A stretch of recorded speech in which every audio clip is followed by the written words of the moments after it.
అందరికీ praise తెలాడండి. 1 year Bible completion అనే పవిత్ర ప్రయాణంలో నాతో కలిసి వస్తున్న అందరికీ సుస్వాగతం.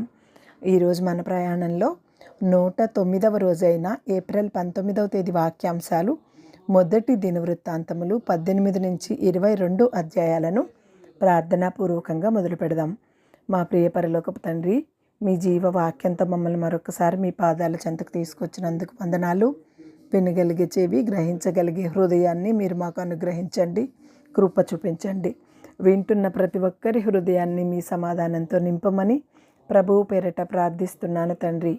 ఈ వాక్యాంశాలు నిజంగా మీ హృదయాన్ని కూడా స్పర్శించినట్లయితే కామెంట్ బాక్స్లో ఆమెను చెప్పడం మర్చిపోకండి. మొదటి దినవృత్తాంతముల గ్రంథము 18వ అధ్యాయము.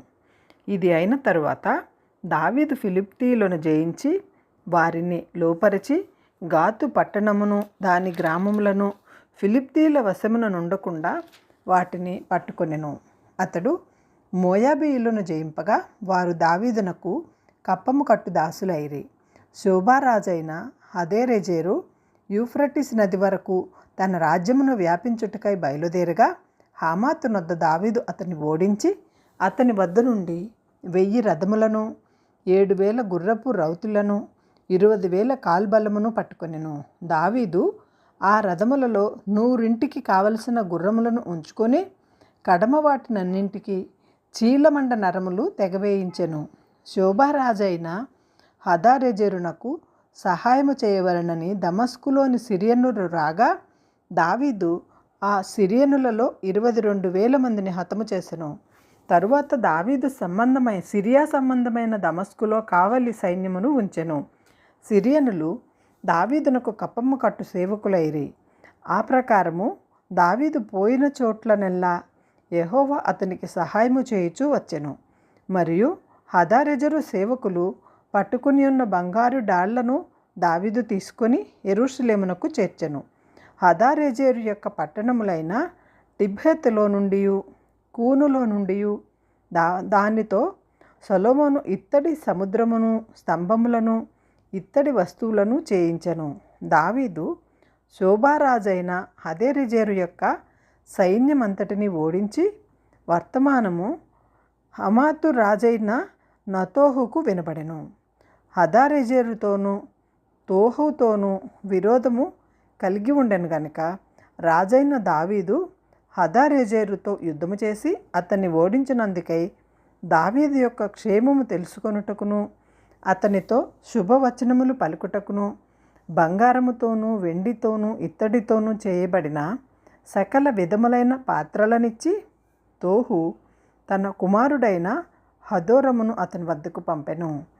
ఈ వస్తువులను కూడా రాజైన దావీదు తాను ఏదోమీయుల వద్ద నుండి, మోయాబీయుల వద్ద నుండి, అమ్మోనీయుల వద్ద నుండి, ఫిలిష్తీయుల వద్ద నుండి, అమాలేకీయుల వద్ద నుండి తీసుకునిన వెండి బంగారములతో పాటుగా యెహోవాకు ప్రతిష్ఠించెను. మరియు సెరూయా కుమారుడైన అబిషై ఉప్పులోయలో ఏదోమీయులలో 18,000 మందిని హతము చేసెను. దావీదు ఏదోములో కావలి సైన్యమునుంచెను. ఏదోమీయులందరూ అతనికి సేవకులైరి. దావీదు పోయిన చోట్లనెల్లా యెహోవా అతన్ని రక్షించెను. ఈ ప్రకారము దావీదు ఇజ్రాయేలీల అందరి మీదను రాజయుండి తన జనులందరికీ నీతి న్యాయములను జరిగించెను. సెరూయా కుమారుడైన ఏవాబు సైన్యాధిపతి అయి ఉండెను. అహీలూదు కుమారుడైన యెహోషాపాతు రాజ్యపు దస్తవేదుల మీద నుండెను. అహీటూబు కుమారుడైన సాదోకును అబ్యాతారు కుమారుడైన అబీమెలెకును యాజకులు. షన్హా శాస్త్రి, యెహోయాదా కుమారులైన బెనాయా కెరేతీయులకును ఫెలేతీయులకును అధిపతి అయి ఉండెను. మరియు దావీదు యొక్క కుమారులు రాజునకు సహాయులై ఉండిరి. మొదటి దినవృత్తాంతముల గ్రంథము 19వ అధ్యాయము. ఇది అయిన తరువాత అమ్మోనీయుల రాజైన నాహాషు చనిపోగా అతని కుమారుడు అతనికి మారుగా రాజాయను.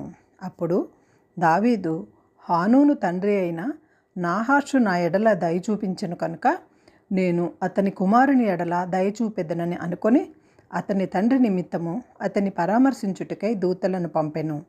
దావీదు సేవకులు హానూనును పరామర్శించుటకై అమ్మోనీయుల దేశమునకు వచ్చినప్పుడు అమ్మోనీయుల అధిపతులు హానూనుతో, నిన్ను పరామర్శించుటకై నీ వద్దకు దావీదు దూతలను పంపుట నీ తండ్రిని గనపరచుటకే అని నీవనుకొనుచున్నావా? దేశమును తరచి చూచి దాని నాశనము చేయుటకే కదా అని అతని సేవకులు నీ వద్దకు వచ్చి ఉన్నారు అని మనవి చేయగా, హానూను దావీదు సేవకులను పట్టుకొని వారిని గొరిగించి వారి వస్త్రములు పిరుదులు దిగకుండునట్లు నడిమికి కత్తిరించి వారిని పంపివేశెను. ఆ మనుష్యులు ఇంటికి వచ్చుచుండగా కొందరు వచ్చి వారిని చూచి వార్త దావీదునకు తెలియజేసిరి. వారు బహు లజ్జాక్రాంతులై ఉండిరి కనుక వారికి ఎదురుగా మనుషులను పంపి, మీ గడ్డములు పెరుగు వరకు మీరు ఎరికోలో ఉండి తరువాత రండని రాజు వారికి వర్తమానం పంపెను. అమ్మోనీయులు దావీదునకు తమ యందు అసహ్యము పుట్టించితిమని తెలిసి కొనినప్పుడు హానూనును అమ్మోనీయులను అరామ్నహరాయిను నుండి సిరియా మయాకా నుండి శోభా నుండి రథములను గుర్రపు రౌతులను 2000 మనుగుల వెండి ఇచ్చి బాడిగకు కుదుర్చుకొనిరి.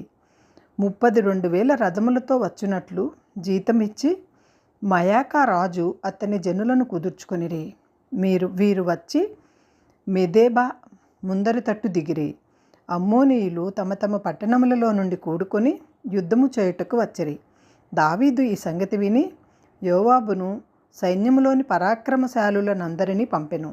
అమ్మోనీయులు బయలుదేరి పట్టణపు గవిని యొద్ద పంక్తులు తీర్చి వచ్చిన రాజులు ప్రత్యేకముగా బయట భూమిలో యుద్ధమునకు సిద్ధముగా నిలిచిరి. తాను 2 సైన్యముల మధ్య చిక్కుబడి ఉండుట చూచి యోవాబు ఇజ్రాయేలీలోని శ్రేష్ఠులలో పరాక్రమశాలులను ఏర్పరచుకొని సిరియనులకు ఎదురుగా వారిని పంక్తులు తీర్చి కడమ జనులను అమ్మోనీయులకు ఎదురుగా వ్యూహపరిచి తన సహోదరుడైన అభిషైకి అప్పగించి ఇట్లనెను, సిరియనుల బలమునకు నేను నిలువలేకపోయిన ఎడల నీవు నాకు సహాయము చేయవలెను. అమ్మోనీయుల బలమునకు నీవు నిలువలేకపోయిన ఎడల నేను నీకు సహాయము చేయదును. ధైర్యము కలిగి ఉండుము. మనము మన జనుల నిమిత్తమును మన దేవుని పట్టణముల నిమిత్తమును ధీరత్వము చూపుదుము. యెహోవా తన దృష్టికి ఏది మంచిదో దాన్ని చేయునుగాక. ఆ ప్రకారము యోవాబు అతనితో కూడా ఉన్న జనమును సిరియనులతో యుద్ధము చేయుటకై చేరబోగా వారు నిలువలేక అతని ఎదుటి నుండి పారిపోయిరి.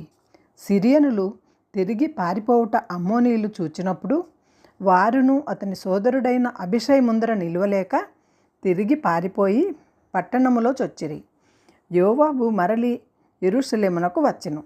తాము ఇజ్రాయేలీల చేతిలో ఓడిపోతుమని సిరియనులు తెలుసుకొనినప్పుడు వారి దూతలను పంపి ఏటి ఆవలి సిరియనులను పిలిపించుకొనిరి. హజెదెదెరు యొక్క సైన్యాధిపతి అయిన షోపకును వారికి నాయకుడాయెను. దావీదు ఆ సంగతి తెలుసుకొని ఇజ్రాయేలీలందరినీ సమకూర్చి యోర్దాను దాటి వారికి ఎదురుపడి వారి ఎదుట సైన్యములను వ్యూహపరిచెను. దావీదు సిరియనులకు ఎదురుగా సైన్యములను పంక్తులు తీర్చినప్పుడు వారు అతనితో యుద్ధము చేసిరి. అయితే సిరియనులు ఇజ్రాయేలీల ఎదుట నిలువక తిరిగి పారిపోయిరి. దావీదు సిరియనులతో 7,000 రథకులను 40,000 కాల్బలమును హతము చేసి సైన్యాధిపతి అయిన షోపకును చంపివేశెను. తాము ఇజ్రాయేలీల చేతిలో ఓడిపోతుమని హజెదెదెరు యొక్క సేవకులు తెలుసుకొనినప్పుడు వారు దావీదుతో సమాధానపడి అతనికి సేవకులైరి. అంతటి నుండి సిరియనులు అమ్మోనీయులకు సహాయము చేయుటకు మనస్సు లేక ఉండిరి. మొదటి దినవృత్తాంతముల గ్రంథము 20వ అధ్యాయము. మరుసటి ఏట రాజులు యుద్ధమునకు బయలుదేరు కాలమున యోవాబు సైన్యములో శూరులైన వారిని సమకూర్చి అమ్మోనీయుల దేశమును పాడు చేసి వచ్చి రబ్బాకు ముట్టడి వేసెను. దావీదు యెరూషలేములోనే ఉండగా యోవాబు రబ్బాను ఓడించి జనులను హతము చేసెను. దావీదు వచ్చి వారి రాజు తల మీదనున్న కిరీటమును తీసుకొనెను. దాని ఎత్తు 2 మణుగుల బంగారము, అందులో రత్నములు చెక్కి ఉండెను. దానిని దావీదు ధరించెను. మరియు అతడు బహు విస్తారమైన కొల్ల సొమ్ము ఆ పట్టణములో నుండి తీసుకొని పోయెను. దాని యందున్న జనులను అతని వెలుపలికి కొనిపోయి వారిలో కొందరిని రంపములతో కోయించెను, కొందరిని ఇనుప దంతెలతో చీరించెను, కొందరిని గొడ్డళ్లతో నరికించెను. ఈ ప్రకారము అతడు అమ్మోనీయుల పట్టణములన్నింటినీ చేసెను. అంతటా దావీదు జనులందరూ యెరూషలేమునకు తిరిగి వచ్చిరి. ఆ తరువాత గెజెరులోనున్న ఫిలిష్తీయులతో యుద్ధము కలుగగా హుషీతీయుడైన సిబ్బెకై రెఫాయీయుల సంతటి వాడగు సిప్పయి అనునొకని హతము చేసెను. అందువలన ఫిలిష్తీయులు లొంగుబాటునకు తేబడిరి. మరియు ఫిలిష్తీయులతో యుద్ధము జరగగా యాయీరు కుమారుడైన ఎల్హానాను గిత్తీయుడైన గిల్యాతు సహోదరుడగు లష్మీని చంపెను. వాని ఈట నేతగాని ధోని అంత పెద్దది. మరలా గాతులో యుద్ధము జరిగెను. మంచి ఎత్తెరియగు ఒకడు అచ్చట ఉండెను. వానికి చేతి చేతికి కాలి కాలికి 6 చొప్పున 24 వేళ్ళుండెను. వాడు రెఫాయీయుల సంతతివాడు. వాడు ఇజ్రాయేలీలను దూషింపగా దావీదు సహోదరుడైన సిమ్యాకు పుట్టిన యోనాతాను వాని చంపెను. గాతులోనున్న రెఫాయీయుల సంతతి వారగు వీరు దావీదు చేతను అతని సేవకుల చేతను హతులైరి. మొదటి దినవృత్తాంతముల గ్రంథము 21వ అధ్యాయము. తరువాత సాతాను ఇజ్రాయేలీలకు విరోధముగా లేచి ఇశ్రాయేలీయులను లెక్కించుటకు దావీదును ప్రేరేపింపగా దావీదు యోవాబునకును జనుల యొక్క అధిపతులకును, మీరు వెళ్ళి బెయేర్షెబా మొదలుకొని దాను వరకు ఉండు ఇజ్రాయేలీయులను ఎంచి వారి సంఖ్య నాకు తెలియజేయుటకై నా వద్దకు దాన్ని తీసుకుని రండని ఆజ్ఞ ఇచ్చెను. అందుకు యోవాబు, రాజా నా ఏలినవాడా, యెహోవా తన జనులను ఇప్పుడున్న వారి కంటే 100 అంతలు ఎక్కువ మంది చేయునుగాక. వారందరూ నా ఏలినవాని దాసులు కారా? నా ఏలినవానికిని ఈ విచారణ ఏలా? ఇది జరగవలసిన హేతువేమి? జరిగిన ఎడల ఇశ్రాయేలీయులకు శిక్ష కలుగును అని మనవి చేసెను. అయినను యోవాబు మాట చెల్లక రాజు మాటయే చెల్లెను కనుక యోవాబు ఇజ్రాయేలు దేశమంతటా సంచరించి తిరిగి యెరూషలేమునకు వచ్చి జనుల సంఖ్య వెరసి దావీదునకు అప్పగించెను. ఇజ్రాయేలీయులందరిలో కత్తిదూయువారు 11 లక్షల మందియు, యూదావారిలో కత్తిదూయువారు 4,70,000 మందియు సంఖ్యకు వచ్చిరి. రాజు మాట యోవాబునకు అసహ్యముగా ఉండెను కనుక అతడు లేచి బెన్యామీను గోత్ర సంబంధులను ఆ సంఖ్యలో చేర్చలేదు. ఈ కార్యము దేవుని దృష్టికి ప్రతికూలమగుట చేత ఆయన ఇశ్రాయేలీయులను బాధపెట్టెను. దావీదు, నేను ఈ కార్యము చేసి అధిక పాపము తెచ్చుకుంటుని, నేను మిక్కిలి అవివేకముగా ప్రవర్తించితిని.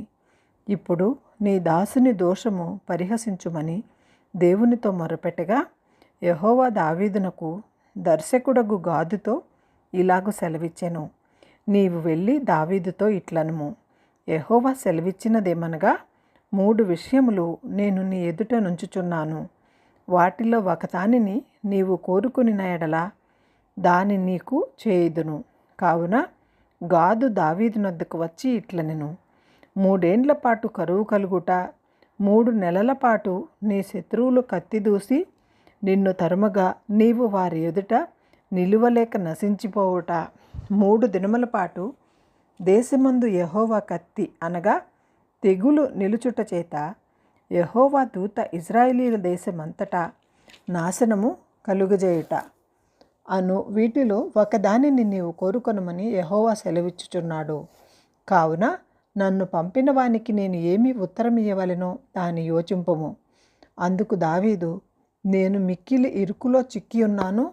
యెహోవా మహాకృపగలవాడు. నేను మనుష్యుల చేతిలో పడక ఆయన చేతిలోనే పడుదునుగాక అని గాదుతో అనెను. కావున యెహోవా ఇశ్రాయేలీల మీదకి తెగులు పంచగా ఇశ్రాయేలీలలో 70,000 మంది చచ్చిరి. యెరూషలేమును నాశనము చేయుటకై దేవుడు ఒక దూతను పంపెను.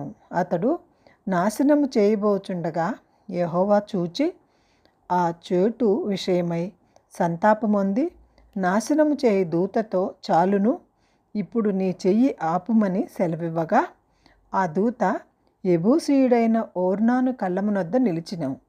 దావీదు కన్నులెత్తి చూడగా భూమ్యాకాశముల మధ్యను నిలుచుచు వరదీసిన కత్తి చేత పట్టుకొనిన దానిని యెరూషలేము మీద చాపిన యెహోవా దూత కనబడెను. అప్పుడు దావీదును పెద్దలును గోనెపట్టలు కప్పుకొనిన వారై సాష్టాంగపడగా, దావీదు జనులను ఎంచుమని ఆజ్ఞ ఇచ్చిన వాడను నేనే కదా, పాపము చేసి చెడుతనము జరిగించిన వాడను నేనే కదా, గొర్రెల వంటి వారకు వీరేమి చేసిరి? నా దేవుడవైన యెహోవా, బాధపెట్టు నీ చేయి నీ జనుల మీద నుండకుండా నా మీదను నా తండ్రి ఇంటివారి మీదను ఉండనిమ్మని దేవునితో మనవి చేసెను. యెబూసీయుడైన ఒర్నాను కళ్ళమునందు యెహోవాకు ఒక బలిపీఠమును కట్టించుటకై దావీదు అచ్చటికి వెళ్ళవలెనని దావీదునకు ఆజ్ఞ నిమ్మని యెహోవా దూత గాదునకు సెలవీయగా, యెహోవా నామమున గాదు పలికిన మాట ప్రకారము దావీదు వెళ్ళెను. ఒర్నాను అప్పుడు గోధుమలను నూర్చుచుండెను. అతడు వెనుకకు తిరిగి దూతను చూచినప్పుడు అతడును అతనితో కూడా ఉన్న అతని 4 కుమారులను దాగుకొనిరి. దావీదు ఒర్నాను వద్దకు వచ్చినప్పుడు ఒర్నాను దావీదును చూచి కళ్ళెములో నుండి వెలుపలికి వచ్చి తల నేల మట్టుకు వంచి దావీదునకు నమస్కారం చేసెను. ఈ తెగులు జనులను విడిచిపోవునట్లుగా ఈ కళ్ళెపు ప్రదేశమందు నేను యెహోవాకు ఒక బలిపీఠమును కట్టించుటకై దాన్ని నాకు తగ్గిన క్రయమునకిమ్మని దావీదు ఒర్నానుతో అనగా, ఒర్నాను రాజైన నా ఏలినవాడు దాన్ని తీసుకొని తన దృష్టికి అనుకూలమైనట్లు చేయునుగాక. ఇదిగో, దహన బలులకు ఎద్దులు, కట్టెలకై నురిపిడి సామగ్రి, నైవేద్యమునకు గోధుమ పిండి ఇదంతయు నేనిచ్చేదనని దావీదుతో అనెను. రాజైన దావీదు, అట్లు కాదు, నేను నీ సొత్తును ఊరకు తీసుకొని యెహోవాకు దహన బలులను అర్పింపను, న్యాయమైన క్రయధనమిచ్చి దాన్ని తీసుకుందునని ఒర్నానుతో చెప్పి ఆ భూమికి 600 తులముల బంగారమును అతనికిచ్చెను. పిమ్మట దావీదు యెహోవాకు అచ్చట ఒక బలిపీఠమును కట్టించి దహన బలులను సమాధాన బలులను అర్పించి యెహోవాకు మొరపెట్టగా, ఆయన ఆకాశంలో నుండి దహన బలిపీఠము మీద అగ్ని వలన అతనికి ప్రత్యుత్తరమిచ్చెను. యెహోవా దూతకు ఆజ్ఞాపింపగా అతడు తన కత్తిని మరలా వరలో వేసెను. యెబూసీయుడైన ఒర్నాను కళ్ళెమందు యెహోవా తనకు ప్రత్యుత్తరమిచ్చిన దని దావీదు తెలుసుకొని అచ్చటనే బలి అర్పించెను. మోషే అరణ్యమందు చేయించిన యెహోవా నివాసపు గుడారమును దహన బలిపీఠమును ఆ కాలమందు గిబియోనులోని ఉన్నత స్థలమందుండెను. దావీదు యెహోవా దూత పట్టుకొనిన కత్తికి భయపడిన వాడై దేవుని వద్ద విచారించుటకు ఆ స్థలమునకు వెళ్ళలేకుండెను. మొదటి దినవృత్తాంతముల గ్రంథము 22వ అధ్యాయము. మరియు దేవుడైన యెహోవా నివాస స్థలము ఇదే అని, ఇజ్రాయేలీలర్పించు దహన బలులకు పీఠము ఇదే అని దావీదు సెలవిచ్చెను. తరువాత దావీదు ఇజ్రాయేలీల దేశమందుండు అన్యజాతి వారిని సమకూర్చుడని ఆజ్ఞ ఇచ్చి దేవుని మందిరమును కట్టించుటకై రాళ్ళు చెక్కువారిని నియమించెను. వాకిళ్ల తలుపులకు కావలసిన మేకులకేమి చీలలకేమి విస్తారమైన ఇనుమును, తూచ శక్యము కానంత విస్తారమైన ఇత్తడిని, ఎంచ నలివి కానన్ని దేవదారు మ్రానులను దావీదు సంపాదించెను. సిదోనీయులను తూరీయులను దావీదునకు విస్తారమైన దేవదారు మ్రానులను తీసుకొని వచ్చుచుండిరి. నా కుమారుడైన సొలొమోను చిన్న వయస్సు లేతవాడు. యెహోవాకు కట్టబోవు మందిరము దీని కీర్తిని బట్టియు అందమును బట్టియు సకల దేశములలో ప్రసిద్ధి చెందినట్లుగా అది చాలా ఘనమైనదై ఉండవలెను. కాగా దానికి కావలసిన సాధన రాశిని సిద్ధపరచెదనని చెప్పి దావీదు తన మరణమునకు ముందు విస్తారముగా వస్తువులను సమకూర్చి ఉంచెను. తర్వాత అతడు తన కుమారుడైన సొలొమోనును పిలిచి, ఇశ్రాయేలీయుల దేవుడైన యెహోవాకు ఒక మందిరమును కట్టవలసినదని అతనికి ఆజ్ఞ ఇచ్చెను. మరియు దావీదు సొలొమోనుతో ఇట్లనెను, నా కుమారుడా, నేను నా దేవుడైన యెహోవా నామ ఘనత కొరకు ఒక మందిరమును కట్టించవలెనని నా హృదయమందు నిశ్చయము చేసుకొని ఉండగా యెహోవా వాక్కు నాకు ప్రత్యక్షమై ఇలాగు సెలవిచ్చెను, నీవు విస్తారముగా రక్తము ఒలికించి గొప్ప యుద్ధములు జరిపించిన వాడవు. నీవు నా నామమునకు మందిరమును కట్టింపకూడదు. నా సన్నిధిని నీవు విస్తారముగా రక్తము నీళ్ళ మీదకి ఓడ్చితివి. నీకు పుట్టబోవు ఒక కుమారుడు సమాధానకర్తగా నుండును. చుట్టూ ఉండు అతని శత్రువులనందరినీ నేను తోలివేసి అతనికి సమాధానము కలుగజేతును. అందువలన అతనికి సొలొమోను అను పేరు పెట్టబడను. అతని దినములలో ఇశ్రాయేలీయులకు సమాధానమును విశ్రాంతియు దయచేయుదును. అతడు నా నామమునకు ఒక మందిరమును కట్టించును. అతడు నాకు కుమారుడై ఉండును. నేను అతనికి తండ్రినై ఉందును. ఇశ్రాయేలీయుల మీద అతని రాజ్య సింహాసనమును నిత్యమును స్థిరపరచుదును. నా కుమారుడా, యెహోవా నీకు తోడుగా ఉండునుగాక. నీవు వర్ధిల్లి నీ దేవుడైన యెహోవా నిన్ను గూర్చి సెలవిచ్చిన ప్రకారముగా ఆయనకు మందిరమును కట్టించుదువుగాక. నీ దేవుడైన యెహోవా ధర్మశాస్త్రమును నీవు అనుసరించున్నట్లుగా యెహోవా నీకు వివేకమును తెలివిని అనుగ్రహించి ఇశ్రాయేలీయుల మీద నీకు అధికారము దయచేయునుగాక. యెహోవా ఇశ్రాయేలీయులను గూర్చి మోషేకు ఇచ్చిన కట్టడల ప్రకారముగాను ఆయన తీర్చిన తీర్పుల ప్రకారముగాను జరుపుకొనుటకు నీవు జాగ్రత్త పడిన ఎడల నీవు వృద్ధి పొందుదువు. ధైర్యము తెచ్చుకొని బలముగా ఉండుము. భయపడకుము, దిగులు పడకము. ఇదిగో, నేను నా కష్టస్థితిలోనే ప్రయాసపడి యెహోవా మందిరము కొరకు 2,00,000 మణుగుల బంగారమును 10 కోట్ల మణుగుల వెండిని తూచ శక్యము కానంత విస్తారమైన ఇత్తడిని ఇనుమును సమకూర్చి ఉన్నాను. మ్రానులను రాళ్లను కూర్చి ఉంచితిని. నీవు ఇంకనూ సంపాదించుదువుగాక. మరియు పనిచేయతగిన విస్తారమైన శిల్పకారులను, కాసె పనివారును, వడ్రవారును, ఏ విధమైన పనినైనను నెరవేర్చగల మంచి పనివారును నీ వద్ద ఉన్నారు. లెక్కింపలేనంత బంగారమును, వెండియు, ఇత్తడియు, ఇనుముయు నీకు ఉన్నవి. కాబట్టి నీవు పని పూనుకొనుము. యెహోవా నీకు తోడుగా ఉండునుగాక. మరియు తన కుమారుడైన సొలొమోనునకు సహాయము చేయవలెనని దావీదు ఇశ్రాయేలీయుల అధిపతులకందరికీ ఆజ్ఞాపించెను. ఎట్లనగా, మీ దేవుడైన యెహోవా మీతో కూడా ఉన్నాడు కదా. చుట్టూనున్న వారి వలన తొందర లేకుండా ఆయన మీకు నెమ్మది ఇచ్చి ఉన్నాడు కదా. దేశ నివాసులను ఆయన నాకు వశపరిచి ఉన్నాడు. యెహోవా భయము వలనను ఆయన జనుల భయము వలనను దేశము లోపరచబడి ఉన్నది. కావున హృదయపూర్వకముగా మీ దేవుడైన యెహోవాను వెతుకుటకు మీ మనసులు దృఢపరచుకొని ఆయన నిబంధన మందసమును, దేవునికి ప్రతిష్ఠితమైన ఉపకరణములను, ఆయన నామము కొరకు కట్టబడు ఆ మందిరములోనికి చేర్చుటకై మీరు పూనుకొని దేవుడైన యెహోవా పరిశుద్ధ స్థలమును కట్టుడి.